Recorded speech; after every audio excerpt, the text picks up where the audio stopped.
Welcome to Carefree Travels. We have a special guest on tonight.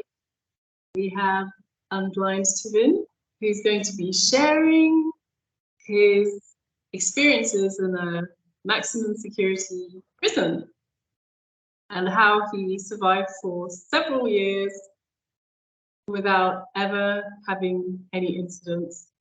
But I'm going to hand it over to you now and just ask you what attracted you to that kind of work in the first place.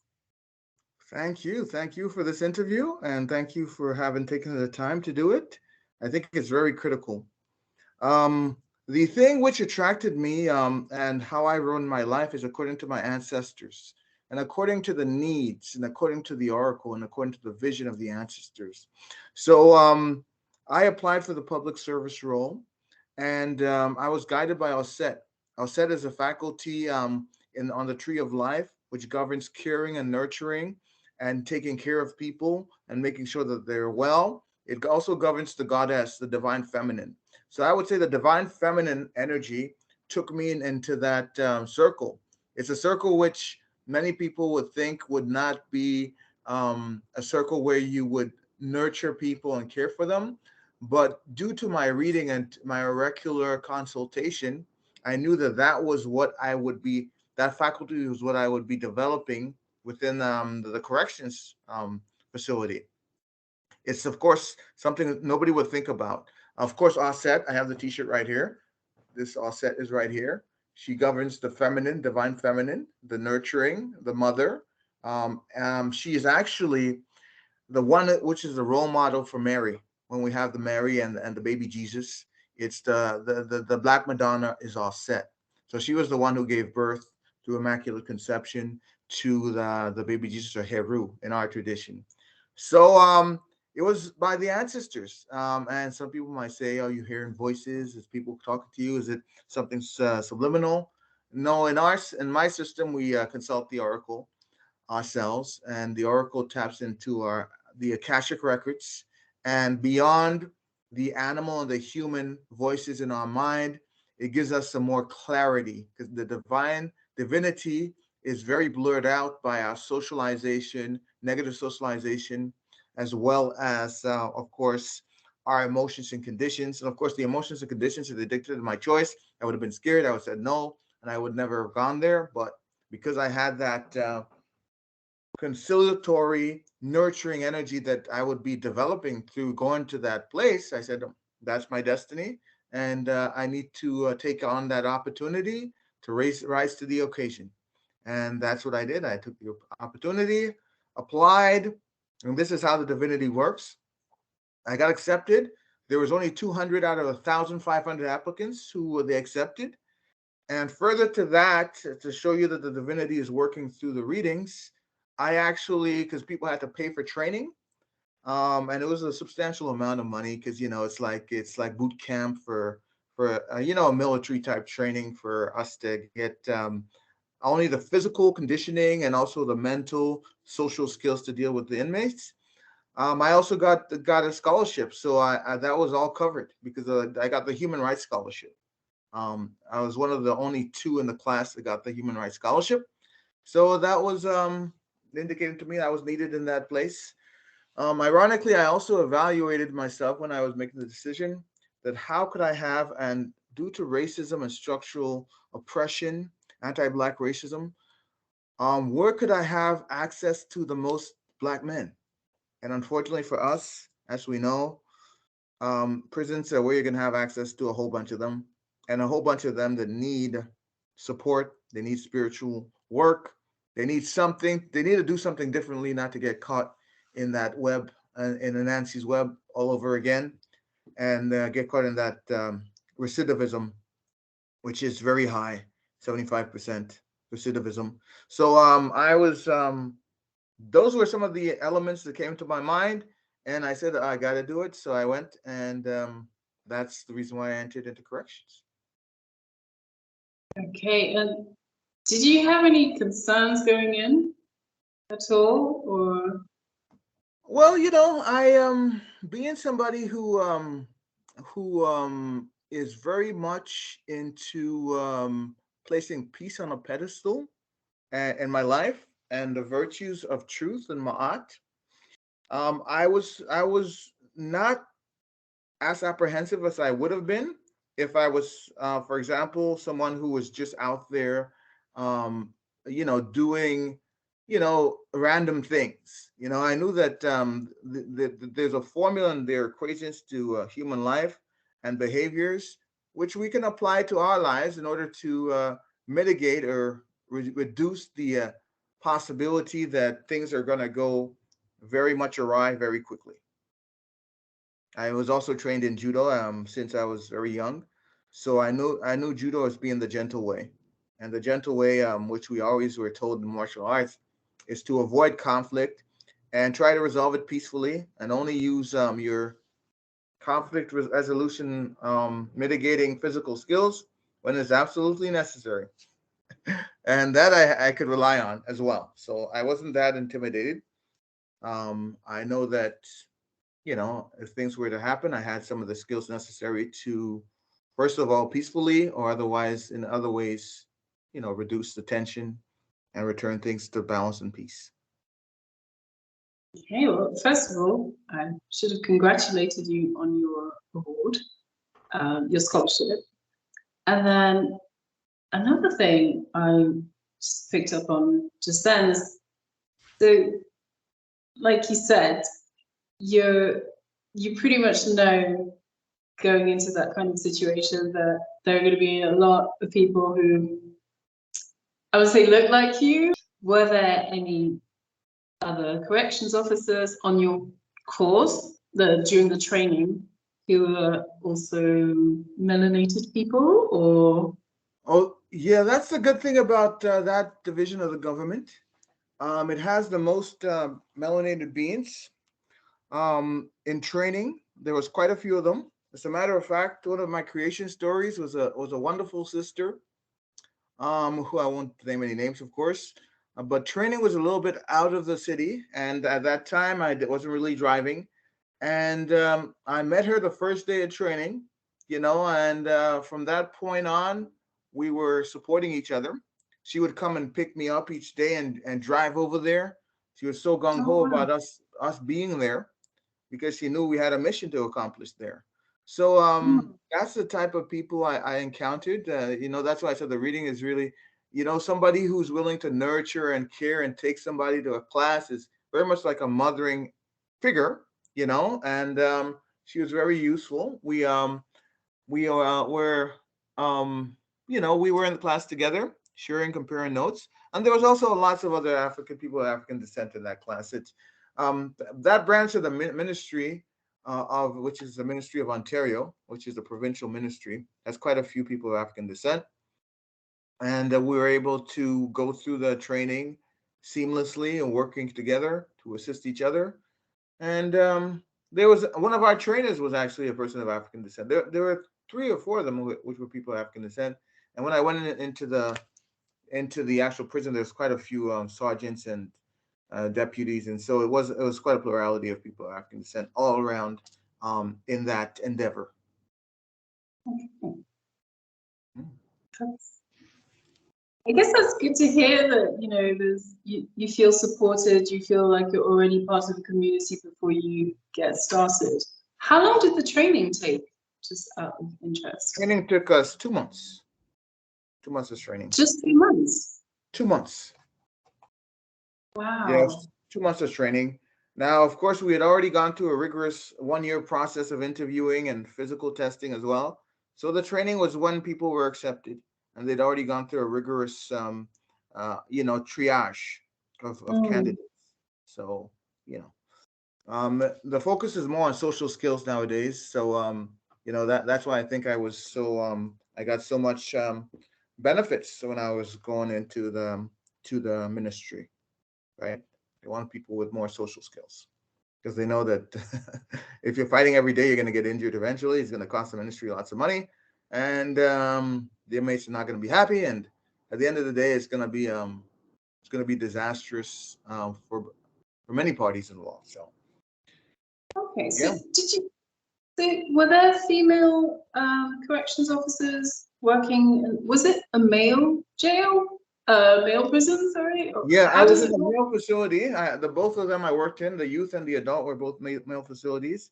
There were equally amount of females as males in training. Equal Oh. amount of female corrections officers as male corrections officers, and it's good because the female correctional officers mitigate violence lots of times with the inmates, and I think that's the strategy of the ministry as well, to have somebody soothing to tell them what to do instead of somebody who's very authoritarian all the time. And not to say that the females weren't like that sometimes as well, but it's quite an equal balance in terms of both males and females in the facilities. Yeah. And what was the biggest surprise for you when you got there, like when you started working? That's a great one. I'm going to tell you my creation story, which I think will carry us into the meaning and significance of my work there. First of all, I like to say that when I talked about the readings and I talked about how I was able to modify my behavior based on the circumstances, it's very important that I present this book here. This book is Ma'at, the 11 Laws of God by Rav Nefer Amen.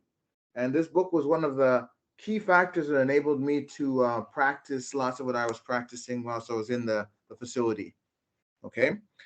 So I think the creation story is this. I was, when I just started, I was doing the rounds because we do rounds to make sure everybody's okay on the units. We have 3 of us to 40 inmates. So we're quite outnumbered. But we want to make sure everybody's secure. We, of course, have, light pepper spray and stuff like that in case something does happen. But when I was walking to the upward stair of the unit, I ran into this brother, who remained unnamed, but he was a Rastafarian brother, and he approached me, and I had a very cordial relationship with lots of the brothers there because they didn't see me as one of the enemies as they might see lots of the corrections officers sometimes as white authority figures. So the brother came up to me and he told me this, and this is what I carried with me based on what he said. He said, "You know what? I had a dream last night, and in my dream, this is a Rastafarian brother. Don't let's remind you. In my dream, what happened is that I came to the jail to take care of myself. Right? I came here to take care of myself, and that's you." So I was like, okay, that's very interesting because I had the same intention to make sure that Rastafarian brother, even that he got his Rastafarian knowledge and information that he needed. He got his head wrap, he got his other things, he got his respect for his beliefs. Mhm.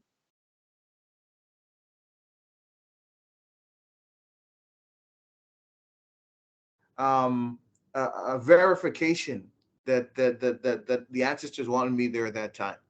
And from that point on, I used that same strategy. Some of the information I was taking into the prison a lot was this book, which I wrote, the African Ancestral Manuscript.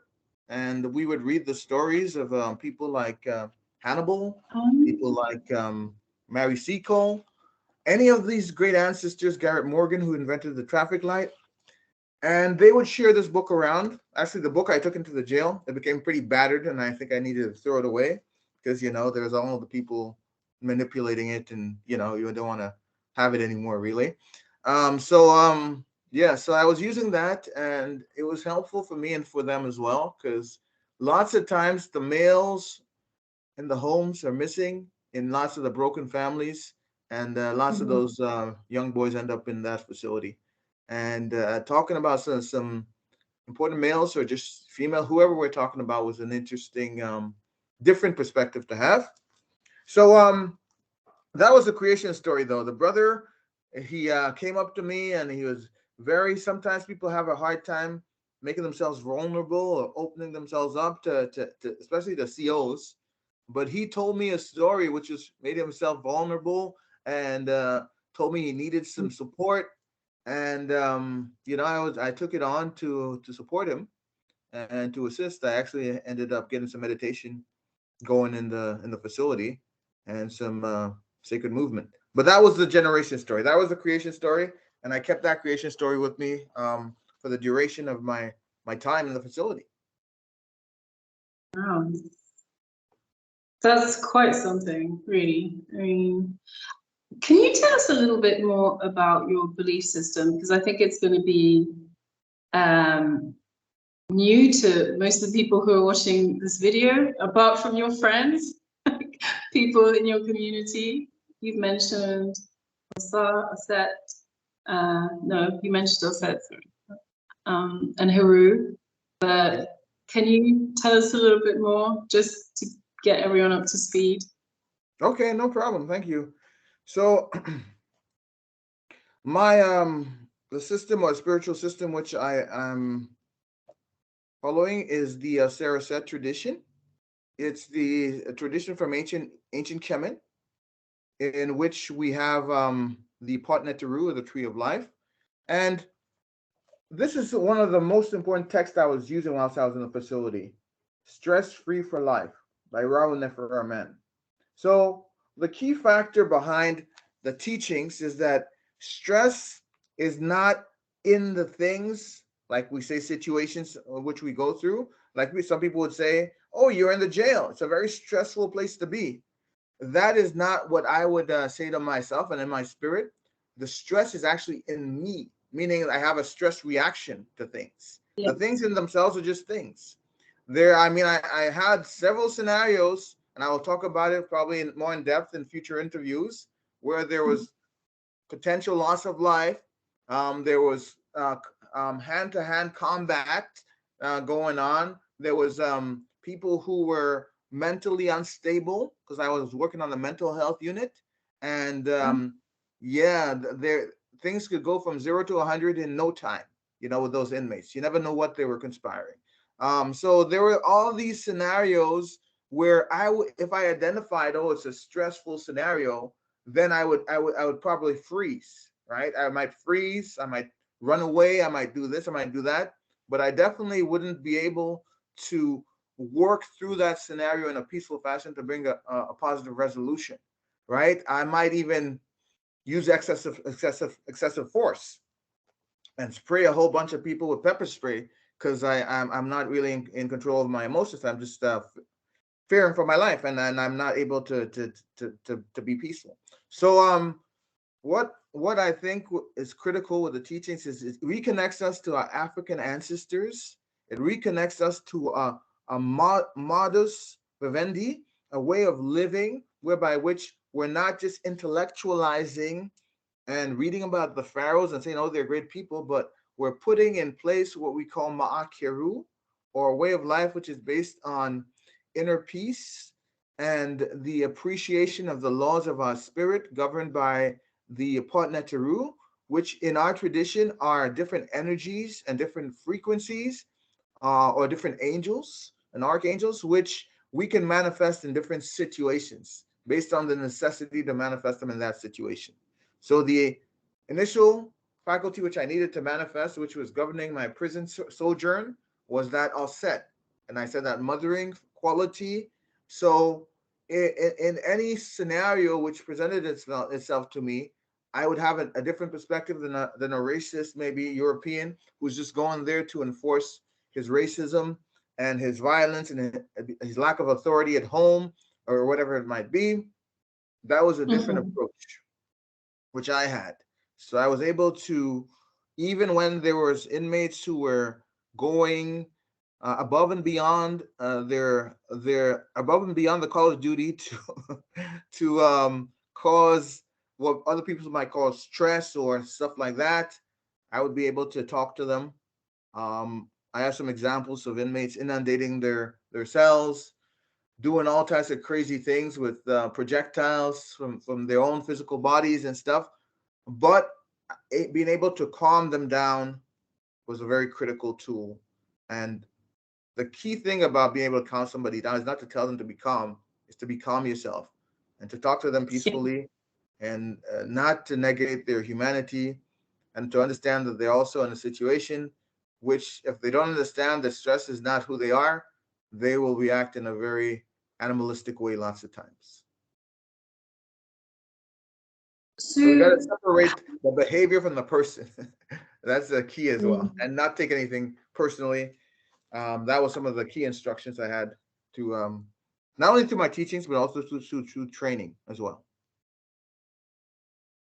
Okay. So did you have any, I know you said that they emphasized, or, you know, there was a focus on social skills, but did you get basic sort of self-defense training of any kind, or? Well, you see, we got some tactics, defensive tactics training, and we were tested on that very rigorously. But the key thing is that for lots of people, right, who don't have a martial arts foundation, that training is not going to be long lasting. And unfortunately, lots of these people got injured. Got injured when there were what we call codes, where that's when you have to intervene physically with an inmate. And lots of them had to go on leaves and stuff like that. I didn't have to go on a leave. I was there 7 years.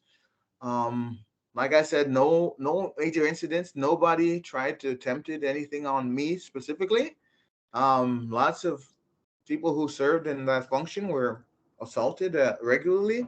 So yeah, yeah, the training wasn't sufficient for you to learn as much as maybe you might need. But at the end of the day, in the facility, people had limited access, like I said, to pepper spray, and people would use it every once in a while. Of course, some inmates are immune to that, so that might not work.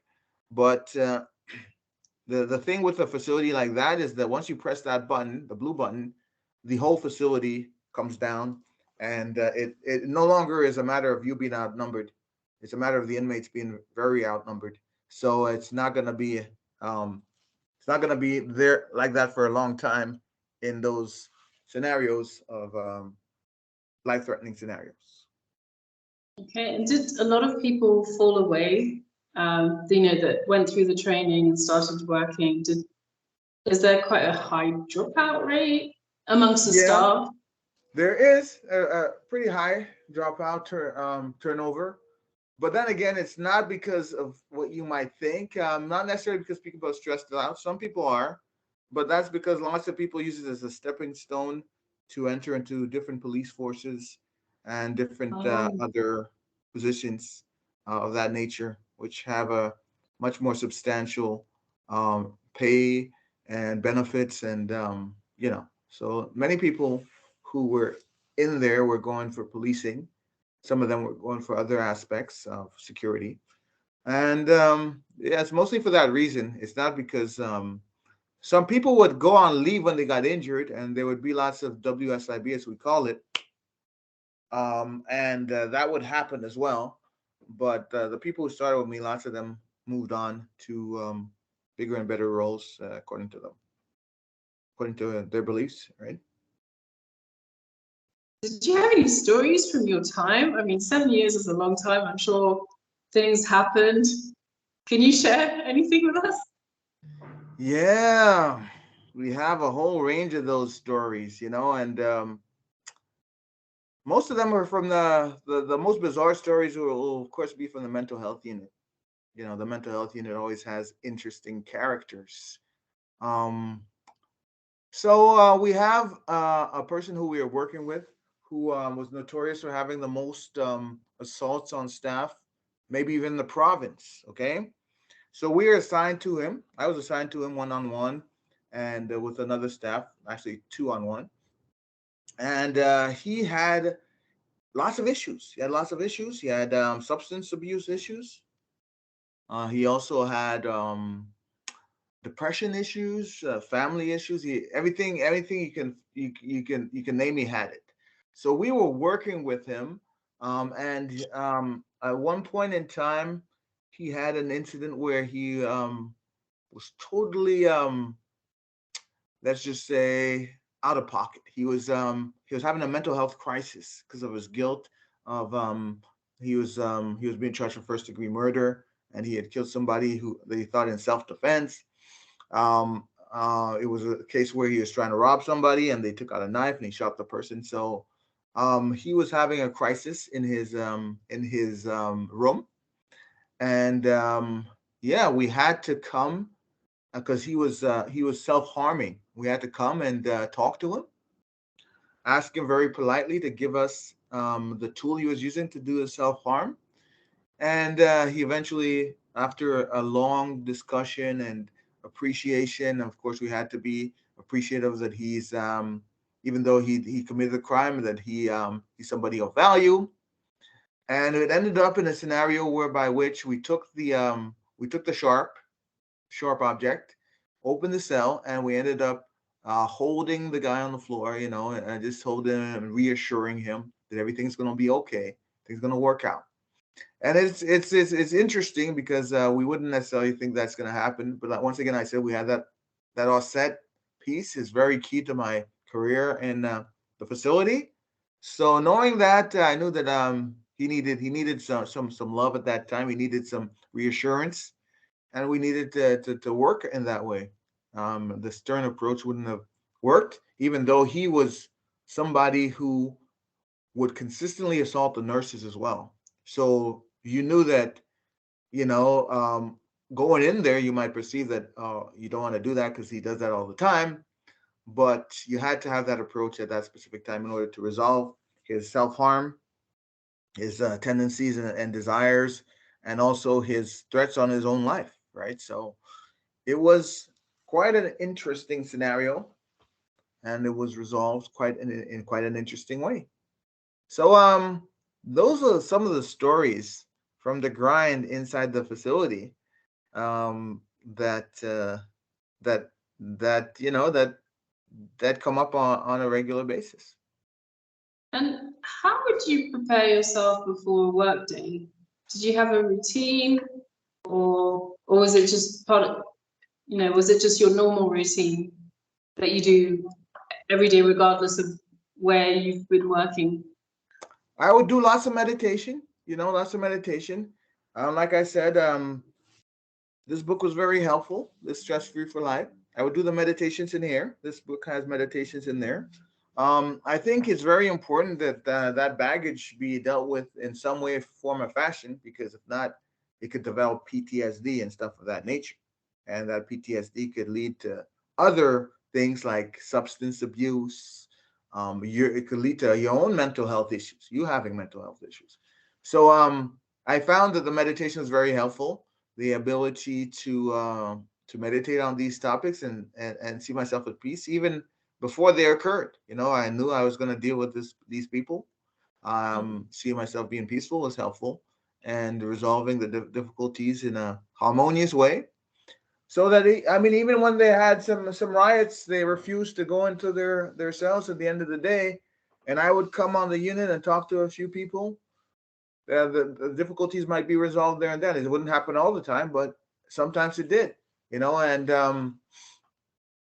know that I was there with the ancestors, and I was there with the right intention. So I really wasn't as fearful as many people who were around there, because they knew. I think in corrections, the interesting thing is the law of karma speeds up very quickly. So if you're there to put down people, to harm and stuff like that, sure, you're gonna do it, but you're gonna get harmed in the process, and it's gonna be the minimum efficiency for you, because you'll end up being on injury leave or whatever, or you might end up sustaining an injury which you're gonna have to carry for the rest of your life.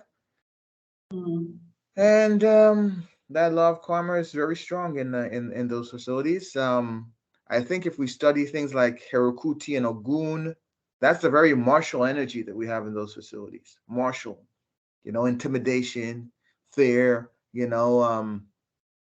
dictatorship, stuff of that nature. It goes both ways. The inmates and the staff there could try to be dictators against the inmates and against other staff. So it happens a lot in those facilities. You mentioned working in different parts of the facility. Did you say there's a juvenile, the is it mental health uh, wing, and then adults? How is I the no, participation? yeah, thanks for that explanation there. I worked in two different facilities. One was a Oh, facility for adults, the big house, one of the biggest facilities in Ontario, with over 1,200 inmates at any one time. And then I worked in the youth facility after that, and that was a smaller facility. That generally would have about 300, 400 people in there at the time, at one time, or maybe even a little less, depending on whether it was uh, a pandemic time. Of course, they started letting out people for lesser crimes when it came to COVID. Oh, right. I wasn't aware of that. Yeah, they And did. um, Yeah, they were and more lenient. what ages, uh, what's the age range for the youth facility? Oh, Do you no, know? the youth facility is generally 14. But what happens in the legal system, 14 to 18, right? Let's just say a ballpark figure is what we Mhm. would find in there. But what happens is that if a youth is an adult and they have a youth charge, they still need to be in the youth facility. So we had some big bullies of 20 and stuff like that who are also in the youth facility, unfortunately. And lots of them were not setting a good example, and they were fully grown men. So I think that system is being reformed. Lots of people who are adults are being taken to the adult facility, because if not, they become very toxic to the other young people. Yeah, that's generally what happens. It's definitely not a good role model going on in there. So I do remember, this is a little bit off the, well, no, I think it's relevant to what you've said, because you said that you introduced meditation and sacred movement. Can you tell us a little bit more about that? oh yeah, I would go to the units, and I would talk to the inmates and the youth when I was in the different facilities. Lots of them would show a great interest in the book. First of all, let me show you the book again so people can go pick it up. The African Ancestral Manuscript. It's available online everywhere. Um, and they would also show an interest in some basic meditation, and sometimes some qigong. So this is a accessory Okay. for life, and for men, very good for to use with inmates or anybody anywhere you go where you find schools, young children. Lots of them can gravitate towards this when you give them some exercises. It's very useful. So yeah, I would even sitting down and doing deep breathing with an inmate. That's meditation. That's a start for them to get into something bigger, do something before they go to sleep or whatever they need. And I would tell them it's very good to do before you sleep. All the craziness that goes on in this place, center yourself, get a good sleep. At least you'll fix yourself when you're sleeping instead of being insomniac. So I was doing that. I was also doing some movements. Of course, we didn't get into the the yang movements, because we're not going to teach them the yang movements. They already have enough yang going on in their lives. They would want to use some of those movements on the officers, I'm sure, and that wouldn't be useful. But yeah, we teach them some basics movements around qigongs, kidney healing, liver healing, you know, spleen healing, centering movements. And it was mostly qigong, the Tree of Life qigong, which is also I also can reference a little later with the book. But actually, we have a book right here, the Ah, Qigong Healing Prescriptions. That's by Ron Neferman as well. oh, So yeah, we would do some basic movements. I mean, some of the movements are in this book. They're not too complicated, like the Wuji stance. Some of the movements are, we can see like some of the basic, you know, qigong movements. So you might we would. have to, you might have to demonstrate at some point. Yes, I will demonstrate. Once my foot is fixed, I will be Of course. demonstrating. In your own time, yes. Yes, yeah. So just some basic ones like that, and nothing too complicated, because we didn't have, like, I didn't have a whole course to give them, even though I would introduce it as a program um, if later on in the future. But I was just doing it in my role as a corrections officer, because we could take the initiative to do different things, with them according to what we thought they needed. Yeah. It's good that you got that, you know, leeway, I guess, that that you were allowed to do that. Because I remember, it's interesting that you should mention Qigong. I think there's a podcast that I used to listen to always religiously, and there was a transcendental meditation master being interviewed, and he was saying how transcendental meditation has also been used in prisons with inmates. And then there was also recently I was listening to one about well, no, it was an interview with a Qigong master, and he was explaining about what Qigong is at the core. And yeah, it was a really interesting listen, but it would be great to get your perspective, for you to share your understanding of it. Yeah. Your understanding of it. It's But I'm very just important. conscious of the time. So do you? No, what you're saying is no, what you're saying is very correct.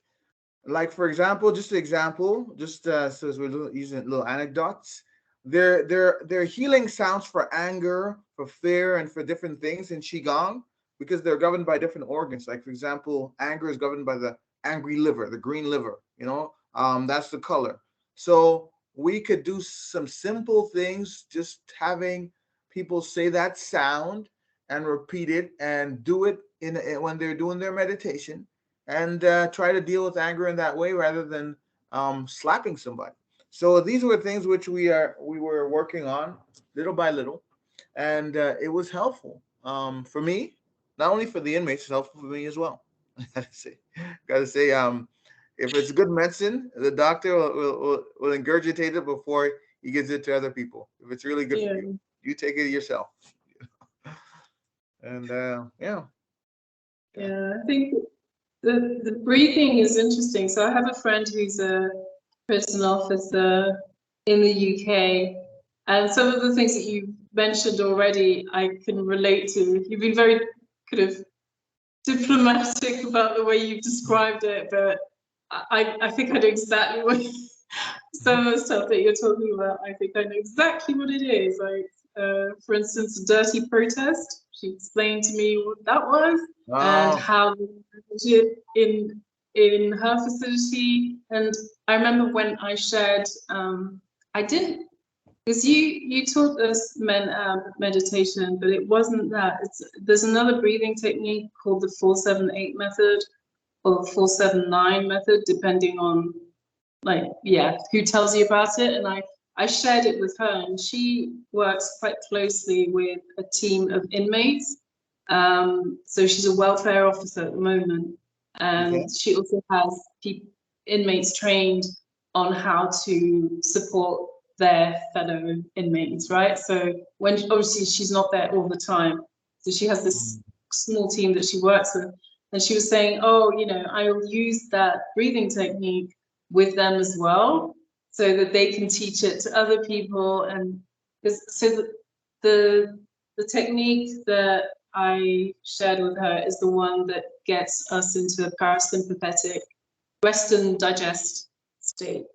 So like when you're stressed out, that's one way to come back to center and homeostasis, peace, balance, right? So it's good for anxiety, it's good for just stress or perception of stress. And I've also been reading about stress of late.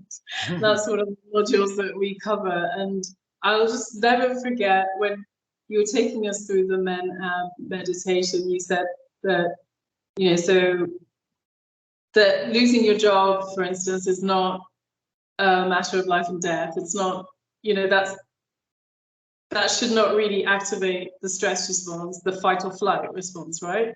And I distinctly remember thinking, oh no, but job loss is actually a matter of life and death.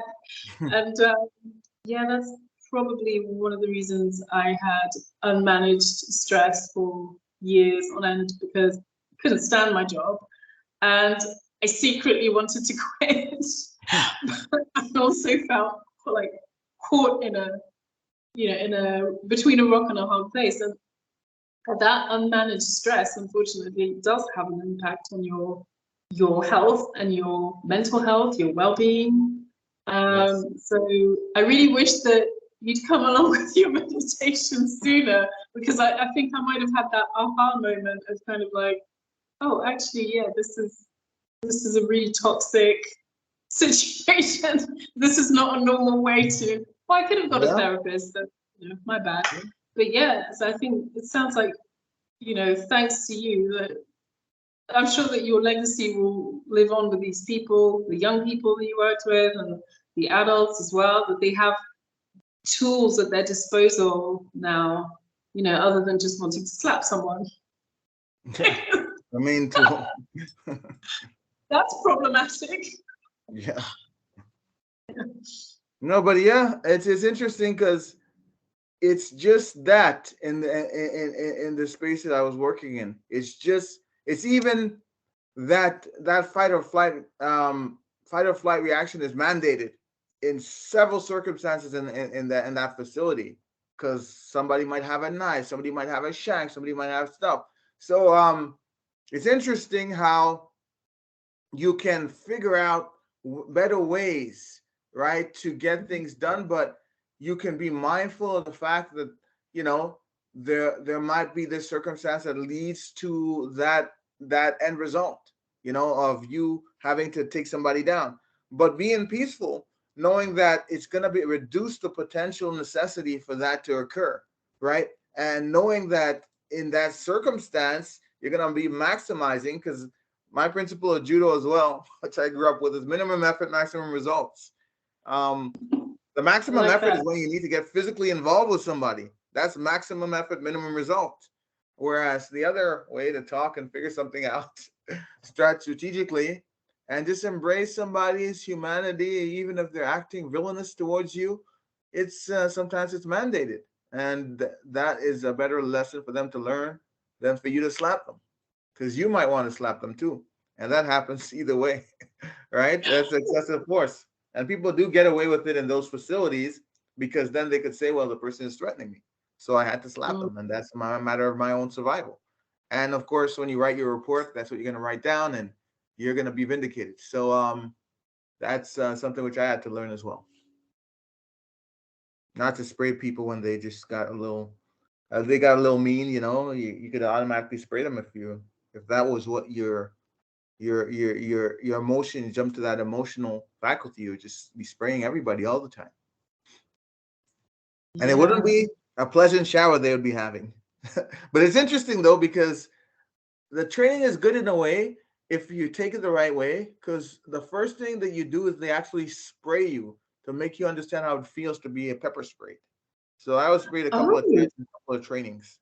So then you might decide that, no, I don't think I want to use that, because you suffer through the pepper in your eyes, and it's not a good experience, that's for sure. But I think you said earlier on that some people are resistant to it, or that they're not really affected by it. Yeah, it all depends. They did a study, and maybe 10% of the population has no effect on them. One other interesting story is one of the first codes we had in the jail. There was this inmate, and he smacked a custodial staff for no reason, and I think he had mental health issues or whatever. But we had to take him down.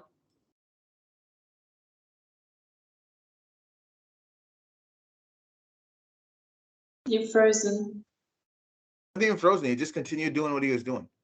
Right. So the pepper spray didn't do anything to him. Of course, it also depends on what state of consciousness you're in, because sometimes when you're in that state of adrenaline, nothing you can do can you just like, you might have the strength of 10 men. Who knows? You might be somebody who's channeling some energies. So that was interesting when we talk about people being immune to it. It also helps if you're used to high pepper in your diet. That just makes you a little bit more acquainted with pepper in general, right? I mean, if you're somebody who's never had pepper in your life and they spray them, that's going to be a very painful experience for them. Because, like eating it and in your eyes is different, but there's an aptitude in your body to recognize it, which comes from you having it in your pores all the time by eating spicy food every day, right? Pepper every day in your food, right? So I mean, it is the capsicum, so it's the same thing as cayenne pepper, really, and that you Mhm. put in people's eyes. Maybe a little bit more intense, a little bit more intense than So they sprayed you during your training? Was there an antidote? Like what? So were they sprayed oh yeah. your eye? Yeah, we got sprayed in the eyes twice because I did 2 trainings. But the antidote is just putting lots of water in your eyes. It takes a while. It's a while while washing off your eyes for that's how you decontaminate your eyes. It does take a while. Lots of rinsing in your eyes. Yeah. But why? Why isn't once enough to just know that? Okay, Oh this no, because is. I was doing 2 different trainings for 2 different um Oh, roles. So it yeah. was separated. So I had to Oh, do two yeah. different Oh, okay. Wow. things. Yeah. What sounds like one heck of an adventure. So I think we're gonna wrap part one up and save some for later because Yes. it's a long time. And yeah, we just want to leave the people wanting more. Yes. And the stories do get more complicated. There are lots of interesting, not just violence, stuff going on in the facilities. We'll have a couple of interesting stories next time. Even more interesting than the stories I told you this time. Well, thanks a lot for your time, and I'm really looking forward to it. I mean, I've had a sneak preview. Um, yeah, very interesting. Human nature, people. The Yeah. same everywhere. It comes out in Regardless. a very raw way in corrections, very raw. And if you don't know your higher self is not in control, you're gonna see lots of very funny things going on. That's all I can say. And some of those funny things and incredible things, we'll be going a little bit more into detail because I was observing those things. Never a dull moment, I bet. Yeah, for sure. It's always something different in that job role. That's what people are very interested. Every day you go there, you're assigned to a different unit. It might be a different thing going on, different people. Definitely never really a dull moment. Okay. Well, I think you're gonna have to dispel a few myths because maybe I've watched too many episodes of Prison Break and Orange is the New Black. But I guess, prison myths, I don't know, what's the myth? What actually happens? You're going to be able to shed some light on that. So thanks a lot for your time and thanks for part one. Yeah, watch this space. Part two is coming. Mic Okay, drop. exactly. Peace and Bye. blessings. Thank you for your interview. I'll say to you. Bye Okay. for now. Okay, peace.